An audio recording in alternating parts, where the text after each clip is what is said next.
We're interrupting programmes to tell you that Diana, Princess of Wales, is gravely ill in intensive care in Paris's Salpêtrière Hospital after being seriously injured in a car crash which killed her friend, the Harrods Dodi fired. The car is still in the tunnel where it crashed. The accident happened shortly after midnight. Diana and her friend Dodi Al-Fayed has been dining at the Ritz Hotel, and we have just received news from the Press Association that in fact her injuries may be more serious, perhaps much more serious than we had imagined beforehand. Policemen clear the way for the princess £17 million richer after her divorce deal. She had everything to live for in that last tragic summer. She was out there having fun. Al-Fayed's multi-million-pound yacht. Tonight, another royal controversy sparkles. Not only was he known as a playboy, but he was engaged to somebody else. She looks really quite sexy, but then she's a single woman in her 30s. Why not? Falling in love with a doctor and a heart surgeon to boot. I mean, it's astonishing. Diana was divorced. Was Diana going to marry Dodi Fayed? This was front-page tabloid news. She was alone. She shouldn't have been there alone. I remember being asked to watch a very harrowing tape, and I thought, I know that look. She was not happy. It was the perfect storm, and it ended in tragedy. If there was no money in the photographs, they would have been after her in the tunnel.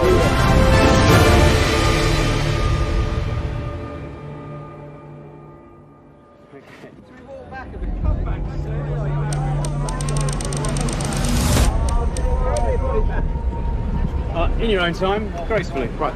No, there isn't going to be an announcement. There is a statement which is being faxed to the Press Association. It's not going to be read out. Press Association. Hold them out, lovely. Almost exactly a year to the day before her death, Diana, Princess of Wales, finalises her divorce with Prince Charles. Come right out. Come on. Policemen clear the way for the princess this evening as she leaves a London hotel. Grim-faced but £17 million richer after her divorce deal, ITN has learned authoritatively. A lot of water had gone under the bridge between Charles and Diana. All the unhappiness, all the War of the Waleses, all the book writing and the television interviews and things, all of that was over. Diana never wanted a divorce. She told me that when we were together at the palace, and she was saying, it's not what I'm looking for at all. And after that, I think she began to put her life together again. She looked fit, she looked great, she was an international celebrity on the world stage. Let me put it this way, I thought she was a kind of a cross between Cindy Crawford and Mother Teresa. She looked $1 million in her beautiful clothes, but she had the compassion of a nun. She became an absolute global superstar. She even had folk like a certain Donald Trump trying to date her. Diana's divorce settlement allows her to remain in Kensington Palace. She maintains an office, but no longer has access to a full team of royal staff. Diana was downsizing.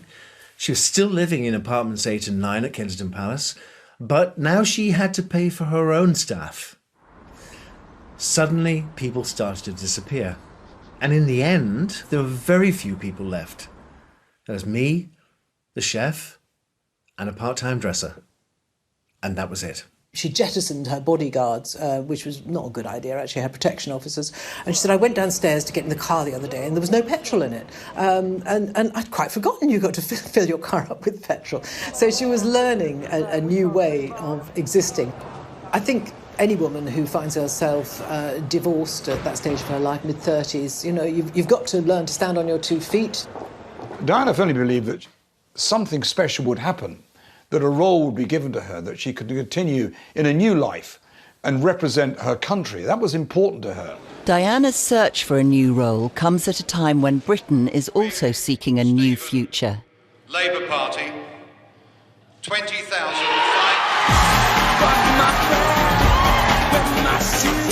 A victorious Labour Prime Minister at the gates of Downing Street and a piece of political history.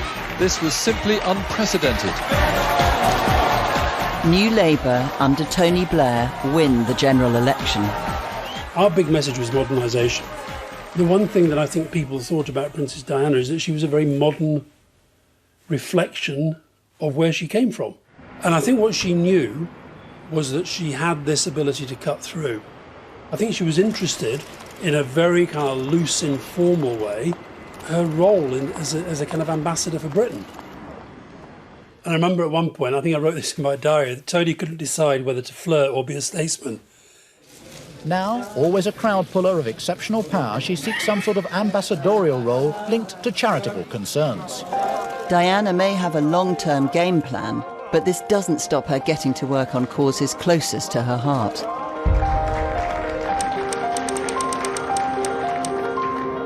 One of the chosen few charities is the English National Ballet. When the princess attends its annual gala, the world gets its first glimpse of the new single Diana. As a young girl, she'd wanted to be a ballet dancer, but had grown too tall. And so this was a rather special event.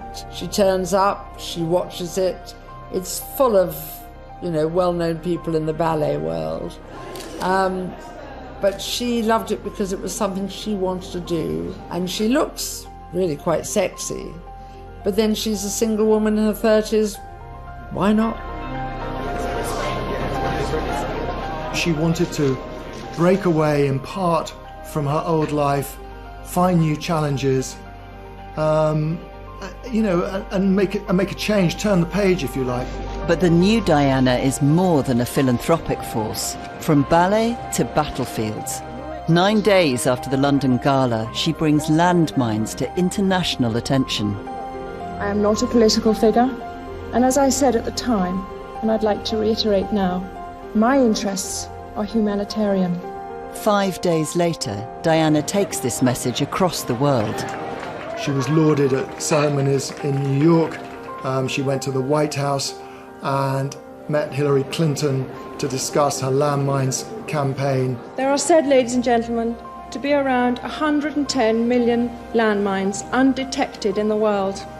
And all the time you felt she was sort of shedding her past in order to prepare for her future. She was a great ambassador for Britain. People loved her, they flocked to her, and she took the brand of the British monarchy and of Britain itself across the world. Even living saints need the princess. Mother Teresa, who was terminally ill by this time, invites Diana to her missionary of charity convent in the Bronx. Even when the royals abandoned her, she was still probably our #1 ambassador. She was a woman who had everything. She had beauty, she had money, she had power, she had influence. Anybody in the world she wanted to meet, they wanted to meet her, Mother Teresa, whoever it was. This 8-day trip to the States sees Diana operating on her own, without royal security, casting off the symbols of her old life. This unprecedented. There had never been a sale quite like it, and no one had dared speculate how much this American audience would spend. At 7. I think once the trappings of royalty, including her own title, HRH, were taken away from her, she felt maybe that she should get rid of a whole lot of other things in her life. And so suddenly we heard that she was going to auction all these fantastic gowns that she'd been given over the years. She said, come on down to the wardrobe room with me. And she had a room as big as most people's sitting rooms, covered with wardrobes all the way around. And all her clothes were in colour coordination from white right the way around the room to black. So she flung open all the doors and picked out one dress one by one and told me the story behind it and said, oh, this is the one I wore at the White House. Do you remember me dancing with John Travolta? Put that on the rail. Oh, and this one, this is an old friend. Do you remember when Charles danced with me? Oh, I do remember this one. That can go as well. Until the whole wardrobe was empty. The new Diana takes a huge gamble. Will interest in the old Diana be enough to bring in the big spenders? At 70,000, 75,000. From the very first lot, it was clear there were some big checkbooks in the room. Lot 2, the dress the princess wore the night her husband admitted his adultery, went for almost as much. $65,000. I went to the auction in New York, I think it was, and it was fantastic to see the figures that these dresses fetch. You know, thousands and tens of thousands of pounds. But the best was to be the dress in which she met the Reagans and then danced with John Travolta. 200,000 last time. Yours, fund. £120,000 for a single dress. And I think it was more than just raising money for charity. It was a clearing out of her old life and a thought of how things were going to be different in the future. Many buyers were far from sure what they'd do with them. We're going to frame it and put it on loan to museums. Oh no, she's going to let me wear it. She's going to let me wear it. We have no idea what we're going to do with it yet, but we'll think of something. Whatever their reasons, they contributed enormous sums to AIDS and cancer charities, sums that can't fail to have pleased the princess herself. After raising more than £3.5 million for charity, Diana appears happier than ever. But behind the scenes, there's real turmoil. A 2-year secret affair is collapsing, and her life is about to spiral out of control.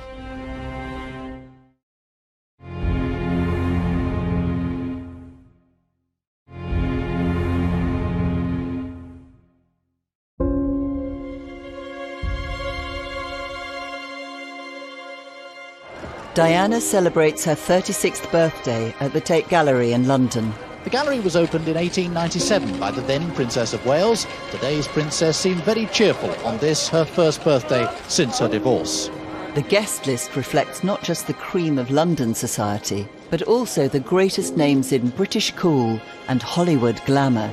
She was making new friends. Her traditional friends, the sort of aristocratic type of people that she'd grown up with, were being replaced by celebrities. There was Elton John, there was Versace. David Bowie's wife was there, Steve Martin, some, Hollywood glitterati, as well as a few members of the royal family. It was a big event, 500 people, I think, and she looked absolutely stunning. I mean, she was dressed to kill.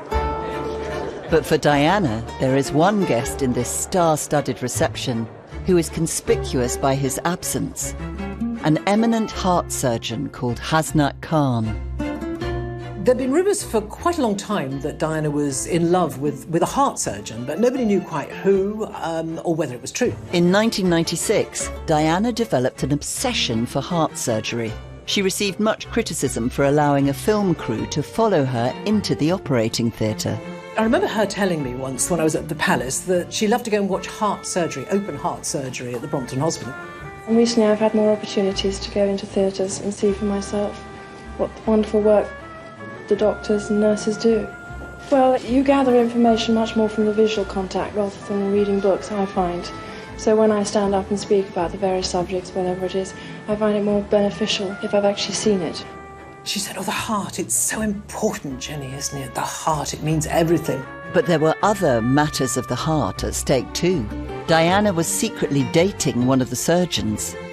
She was enormously attracted to Hasnat. He is a kind, really solid bloke, and he did this most amazing work. There's something slightly Mills and Boons, if you like, about a young woman falling in love with a doctor and a heart surgeon to boot. I mean, there was Diana who wanted to be the Queen of Hearts, and there was Hasnat Khan, the man who mended broken hearts. But on the face of it, Hasnat Khan was unlikely boyfriend material.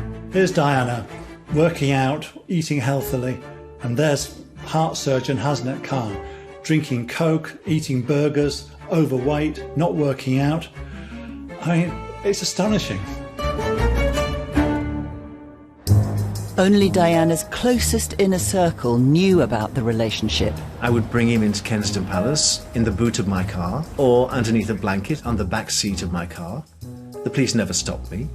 I'd take him in the back entrance. It was a bit of an adventure. She put on wigs, dressed up, and they went to jazz clubs in Soho. She loved that kind of subterfuge, and the fact that the mass media, the paparazzi, knew nothing about it. That was all part of the delicious charm of Hasnat Khan. So from there on, their romance blossomed, and she met him on dates outside of the palace too. Hasnat Khan, he just had no pretensions. He wasn't interested in fame or what. He couldn't give a damn that she was a princess. He just liked her, and I think she found that absolutely endearing. But however clandestine, A love affair between the Princess of Wales and a Pakistani heart surgeon could never remain secret forever. Sir James Goldsmith lent his Boeing 757 to daughter Jemima and the Princess of Wales to fly them direct to Lahore. On a tour of Pakistan 6 weeks before her birthday, Diana took time out to secretly meet her lover's parents at their family home. The media pounced. Princess of Wales was giving nothing away about her secret overnight meeting. She slipped out to meet the mother and father and other relatives of close friend Dr. Hasnet Khan. But despite reports of romance, the father of the London-based heart specialist said the princess was a good friend, not a girlfriend of his son. But just the confirmation of a close friendship caused huge consternation in Fleet Street.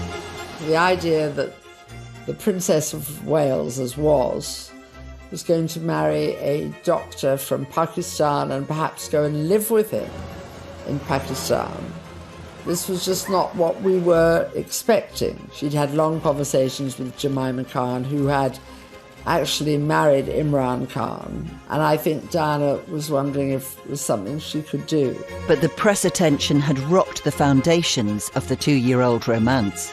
He didn't want anything to do with the hullabaloo. He wanted to just be a heart surgeon, and I can understand that. And so, you know, it's difficult for someone like Princess Diana, like any superstar, to form a relationship where the other person in the relationship would continually come under a microscope.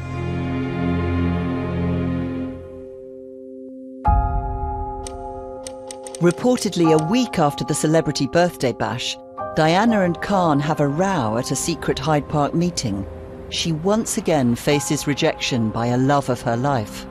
She told me, no one will want me, no one will want the baggage I come with.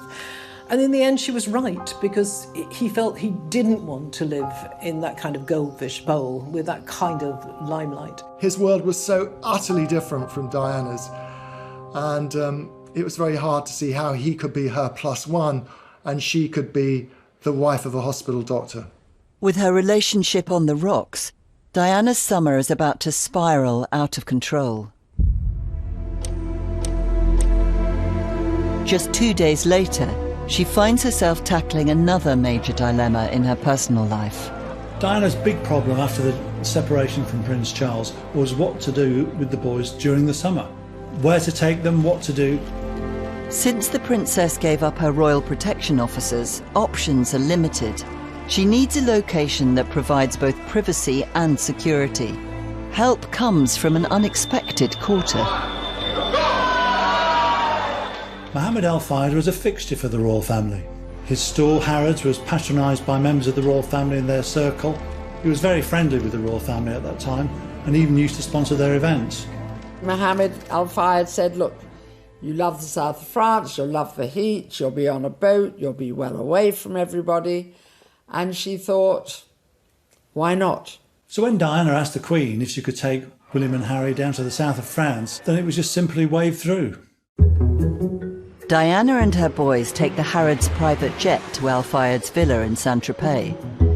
But the press are onto them and start to question her choice of host. Mohammed Al Fayed's multi-million-pound yacht, moored here on the French Riviera, resort to the very rich, where tonight another royal controversy sparkles. The photograph which has incensed some MPs. Diana, Princess of Wales, arm in arm with the Harrods boss on board his yacht. The Saint-Tropez villa of Diana's friend Mohammed Al Fayed. In full view of waiting press and TV cameras, the princess went to the beach beside it today. She seemed unconcerned by all the attention. The press are having a long lens field day. They were swimming a lot together, they were on the jet skis, they were going off on the yacht somewhere for the day. They had a fun time. I mean, it was the life that the rich and famous enjoy all the time on holiday, and she was getting some of it. But Diana becomes increasingly irritated by the press intrusion and starts to cryptically toy with reporters. Seeking out British journalists on a boat they'd hired, she was widely reported as telling them, "You are going to get a big surprise with the next thing I do. My sons are always urging me to live abroad. Maybe that's what I should do." The irony is that William has since remarked that that time in the south of France was the worst week's holiday of his life.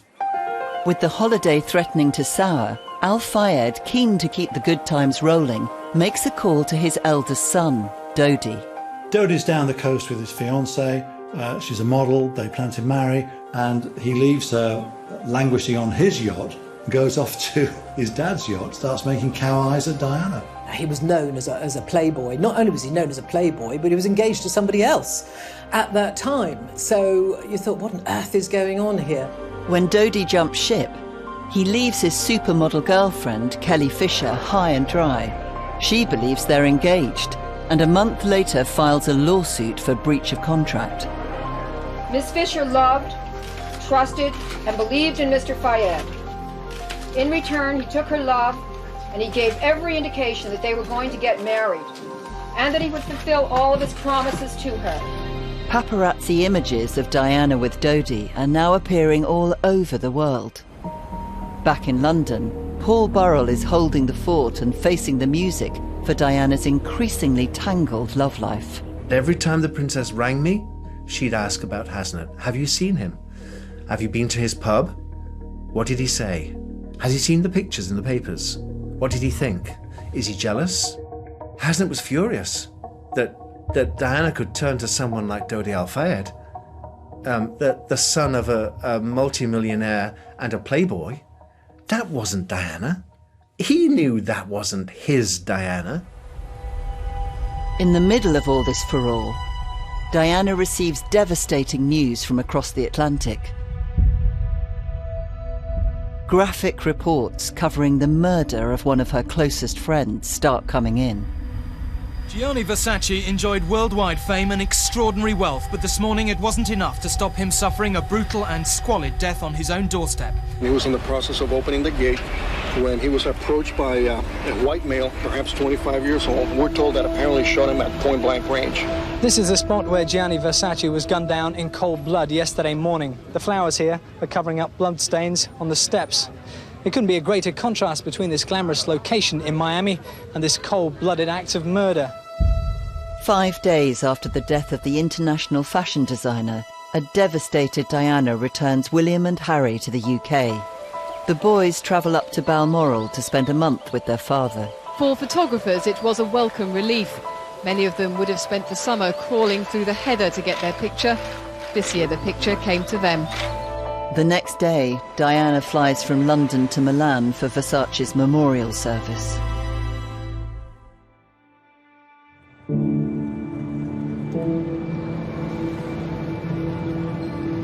Throughout the city, people came together to pay a last tribute to one of the world's best fashion designers. The Princess of Wales, a Versace devotee, said she was devastated by his death. She made her way to the front row, sitting between two stars from the world of music, Elton John on her left, Sting on her right. It deeply moved her. This is only months before she'd die herself. And here she was, sat at Gianni's funeral. She couldn't quite comprehend it. Death seemed to haunt her towards the end of her life. She was so consumed by thinking it might happen to her.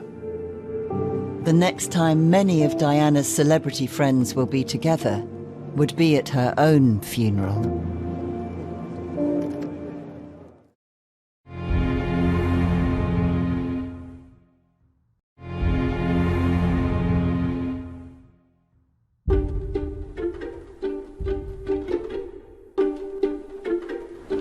Diana is back in London after attending the memorial service for Gianni Versace 5 days previously. Her boys are up in Scotland holidaying with their father. Prince Charles sported his Lord of the Isles tartan, while all eyes were on his eldest camera-shy son. Home alone, Diana holds another secret meeting with Hasnet Khan, her lover of 2 years, this time in Battersea Park. They had a screaming match late one night. They shouted and screamed at each other, and neither one of them gave in. And so she ended the relationship. You know, I don't know whether it actually broke her heart, but it really upset her. According to Khan, the couple spent the next night together at Diana's apartment. But this was the final breakup, and the last time they saw each other. With Diana's love life spiralling out of control, her schedule is about to follow suit. Within 24 hours of the split with Khan, she's on a plane to Sardinia. Mohammed Al-Fayed had bought a yacht, which could be at their disposal. the Jonicle. So Diana then returned to the Mediterranean alone to resume her friendship with Dodi Al-Fayed. So the romance was in full acceleration. It was full-on pace, and it was accelerating beyond control. Once again, the press are one step ahead. She was probably the most famous person on the planet at that time, certainly the most photographed, and that wasn't going to disappear, unfortunately, for her. The press pack will spend the next 5 days chasing Al-Fayed's multi-million-pound luxury yacht around the Mediterranean. Where is she? Look at that. The feeding frenzy to get the first photographic evidence of a romance between Diana and Dodi is unprecedented. I think she definitely reached this point where a lot of the media stop actually thinking that they're human beings. She became a thing rather than a person for a lot of people, I think. The sense that she's not really a person, you can kick her about as much as you want. I mean, boatloads of photographers and reporters. It was just huge. I mean, paparazzi from all over Europe were there. She became more vulnerable. The paparazzi took more liberties.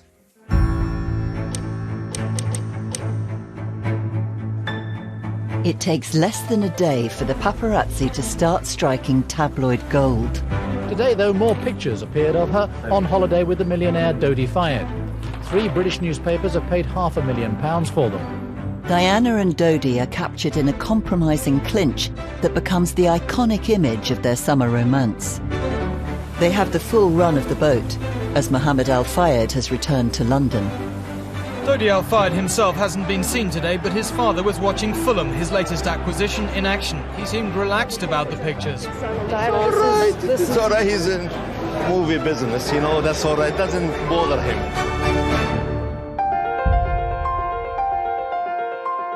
After the chaos of the cruise, Diana and Dodi return briefly to London, with the press even hotter on their heels. Tabloid photographers have laid siege to the Park Lane home of Dodi Fayed. Late last night, the arrival of a car similar to that owned by the Princess of Wales led to reports that the two were sharing an intimate meal. Frustratingly for the photographers, there was no opportunity to see the diners, although their own activities were constantly monitored by security cameras which protect this exclusive part of Mayfair. The very next day, Diana left Dodi and flew to Bosnia, but this would be no holiday. Along the runway that was once no man's land, past the trenches which saw such bitter fighting, Diana, Princess of Wales, arrived in Sarajevo. She left behind the morning's headlines to take her first steps in the capital, which encapsulates the death, horror and tragedy of civil war. Diana's extraordinarily courageous, doing what royals are not supposed to do, which was to get engaged in political issues. And clearly landmines was a political issue, and we should have been doing something about clearing them up. And she said so and actually influenced politics as a result. Her trip to Bosnia was really important to Diana. It was part of her humanitarian mission. But it was overshadowed by her romance with Dodi. The mass media were just speculating, will they marry? The princess may also have been apprehensive that the large media pack following her were more interested in matters elsewhere than in the plight of Bosnians. Some came too close. Please don't, she asked. After the frustrations of Bosnia, Diana's whirlwind summer gathers even more pace. She briefly hooks up with Dodi in the UK, then 5 days later jets off for a week-long Greek island cruise with girlfriend Rosa Monckton. The day Diana flies back from Greece, she's pictured having lunch with William in Kensington. It proves to be the last time they see each other.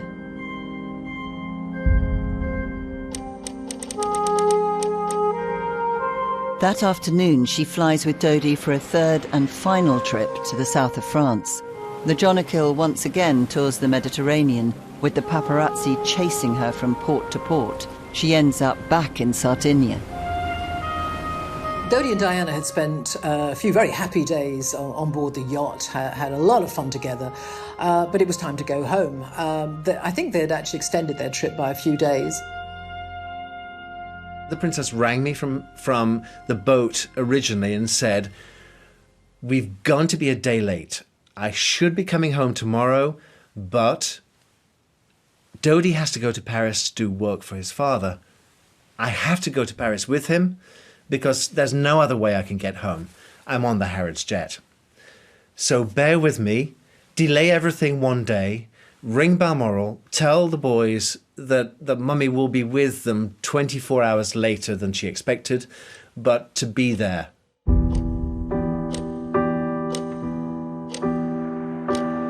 Dodi and Diana leave Sardinia in the Al Fayed family's private jet. They went via Paris because his father, Mohammed Al Fayed, owned the Ritz in Paris. I think it had recently been refurbished. He quite wanted to show that off. At the 2008 inquest into Diana's death, grainy CCTV images taken near the Ritz that afternoon capture paparazzi on motorbikes lying in wait. There's a kind of hysteria that overcomes the mass media every so often. And just imagine you're Diana sitting in a limousine and the paparazzi are all around you on the road into Paris, and some stupid scooter drivers are trying to take pictures of you. And during that madcap drive into Paris, she told Dodi, somebody will get killed.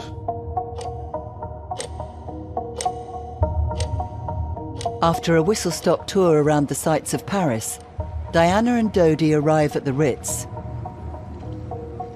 More photographers are gathering outside. In this CCTV footage, much of which has never been seen before, they're shown entering the Ritz Hotel, crossing the lobby. They go into the lift. Diana is smiling, wearing sunglasses pushed back on her head and a cream trouser suit. They certainly seem relaxed in each other's company.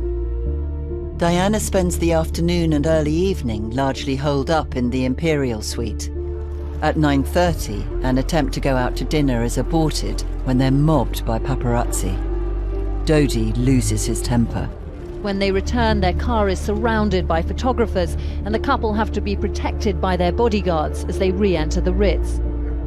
Dodi's security was fine for Dodi, but it wasn't high caliber enough for the princess, who was an international world figure and a member of our royal family. Diana looks furious as she comes in, and the jury heard there's evidence that Dodi was angry about the chaotic scenes and that he allegedly came up with the plan to try and outwit the paparazzi. She didn't have any security of her own, so she had to rely on his professionalism, thinking that he would be, not realizing that he wasn't. If you can have a relationship and build up a trust with your security team, then there's a chance it will work. If it breaks down, if the chemistry disappears, then it's very, very difficult.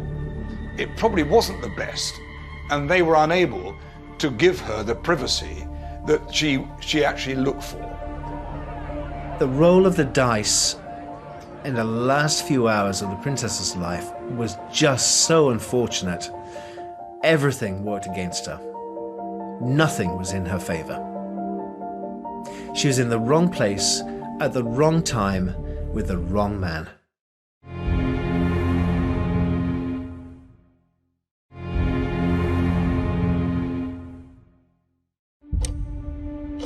Diana, Princess of Wales and Dodi Al Fayed are under siege in the Ritz Hotel in Paris. Over the last weeks, days and hours, their every move chased by paparazzi. The 2008 inquest into Diana's death used CCTV to meticulously piece together a precise timeline of their final minutes. Hundreds of photographers are now gathering outside.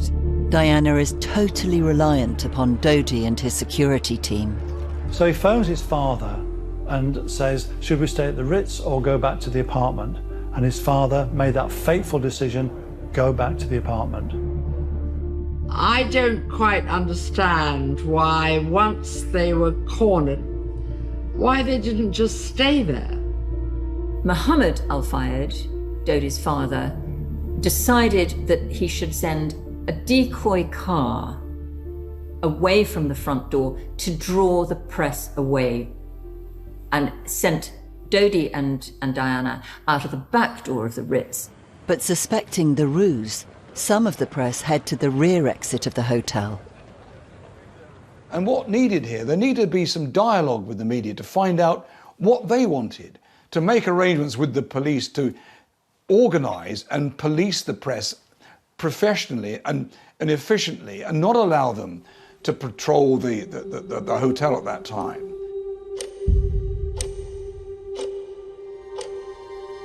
I remember being asked to watch a very harrowing tape, one of the last tapes from the security cameras at the hotel in Paris. And I thought, I know that look. That body language, that hunched protective stance that she was in. She was not happy.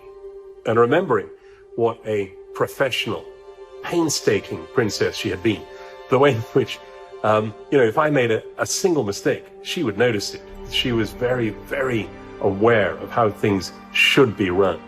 You could tell from her expression, even in those last shots, she was unhappy. There was something not right. She knew when things weren't running properly, and I have a horrid feeling that she was already feeling unsafe.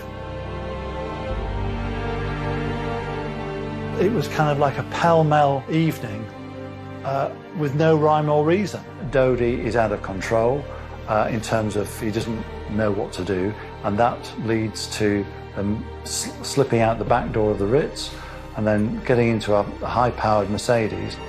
It was the perfect storm. A lot of things were in play that night for one reason or another, and it ended in tragedy. These images, exhibited at the Court of Inquiry, are the last known of the princess. They show Diana, Dodi and bodyguard Trevor Rhys-Jones. Their driver, Henri Paul, is 3 times over the French drink-drive limit. In just 5 minutes' time, they will crash in the Pont de l'Alma underpass.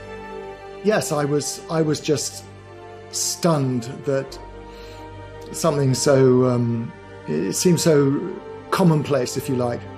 Someone so extraordinary and vibrant and larger than life to die in a car crash. She was alone. She shouldn't have been there alone. You know, I still curse her to this day for going all that way by yourself and not having somebody with you.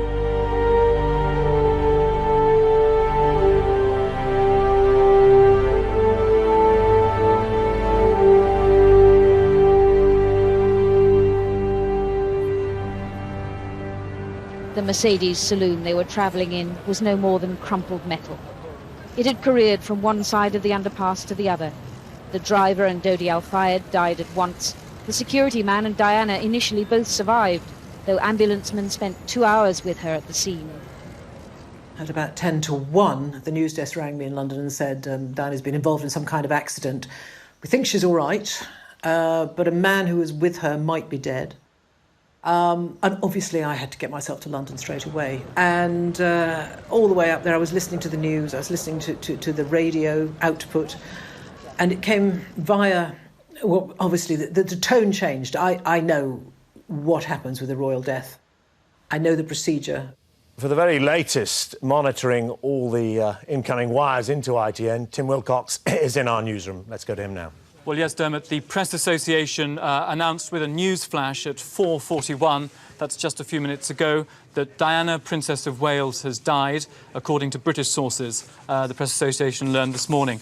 That was followed a few minutes later by another report saying that Paris, Princess Diana dead, according to an unnamed French minister. That was followed again a couple of minutes later by a doctor, again an unnamed doctor, confirming that Princess Diana was dead. It was a fast-moving story as well. Things were happening, the arrangements for Diana's body to be brought back, who was going to go to Paris. There was a lot to say. As well as Prince Charles, Paul Burrell heads to Paris to bring the princess home.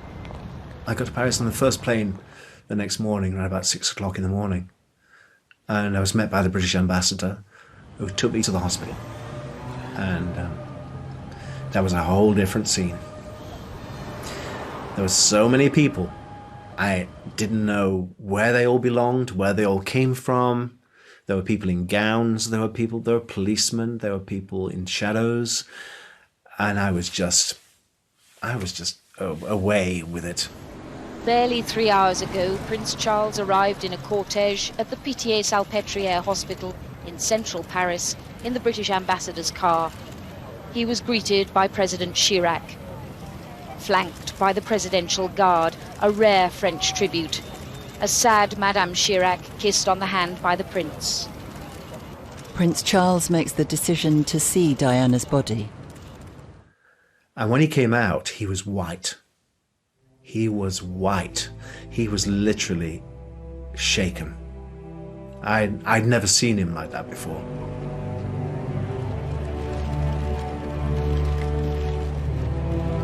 I'd never seen him show so much emotion before. And he suddenly realized the enormity of what had happened.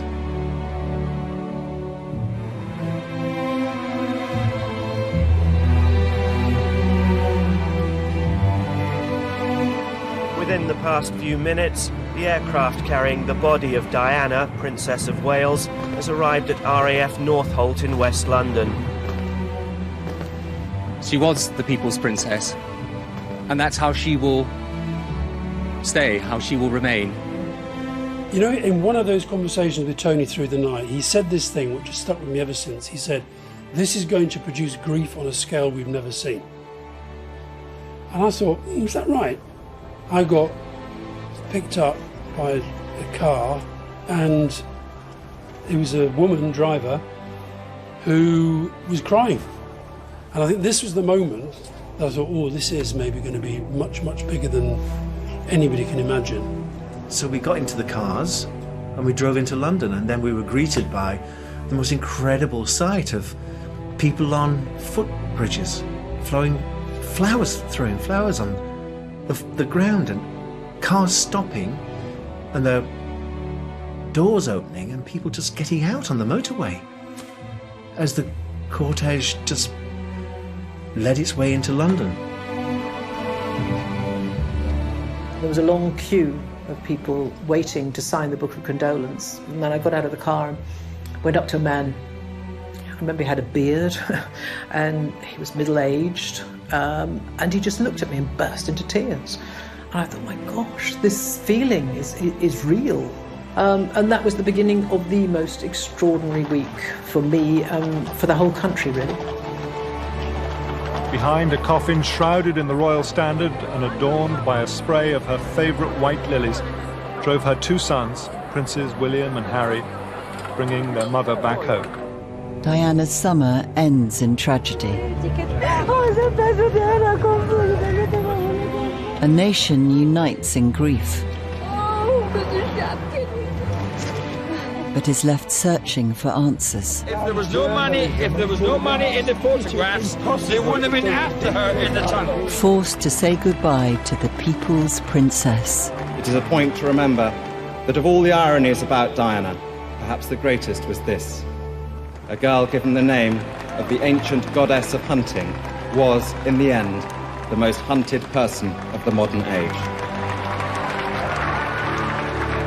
Here still thousands came. A royal cortege on a motorway slip road surrounded by families stacked up the banks and the bridges. In life, Diana had touched unlikely and unloved places. Today in death, in an unremarkable urban landscape, she did the same. It's unbelievable to think that it was only a year that Diana had as a single person to do her own thing on her own 2 feet, and then she was gone. Well, I remember feeling a strange sort of inevitability about it, that she had had this extraordinary life, that she had had an enormous impact on the world and on so many millions of people. And there was never any way in which she was going to fade away quietly. And although it was tragic that such a brilliant young life should have been cut short, and yet she went pretty much at the height of her powers.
It was the perfect storm, and it ended in tragedy.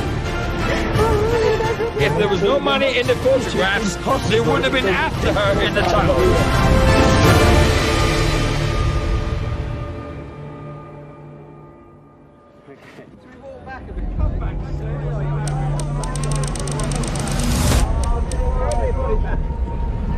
In your own time, gracefully. Right. No, there isn't going to be an announcement. There is a statement which is being faxed to the Press Association. It's not going to be read out. Press Association. Hold them out, lovely. Almost exactly a year to the day before her death, Diana, Princess of Wales, finalises her divorce with Prince Charles. Come right out. Policemen clear the way for the princess this evening as she leaves a London hotel. Grim-faced, but £17 million